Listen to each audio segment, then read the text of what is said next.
পাশের বাড়ির সুইটিরে লইয়া বিদায়। নাউযুবিল্লাহ। বিদায় হওয়ার পরে রাত্র 12:30 বেজে গেল, 2:30। এবার হওয়ার পরে স্টেশনের মাঝে ঘুরে, এবার স্টেশনের মাঝে 2:30 হয়ে গেছে, ঘুরে শুধু ঘুরে। এবার স্ত্রীটা ডাক দিয়া বলে, ও স্বামী গো। স্ত্রী এখনো হয় নাই তো। ওই বতো, ওই বল। ও আমার উনি টুকু টুকু। আচ্ছা, আমরা এখন কোথায় যাব? রাত্র তো 2:30 বেজে গেল। এবার রাত 2:30 বেজে গেল। বেজে যাওয়ার পরে এবার ওই ছেলেটা বলে, সুইটি গো, আমার একটা আন্টির বাড়ি আছে ঢাকা, তুমি যাইবানি? এবার বলে, যাইমু তো চলেন। এবার রাত্র কোনো মতে রাত্র 3টা বেজে গেল।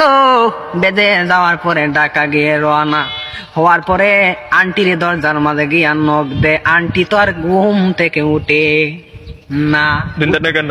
উঠে দন্তার নয়।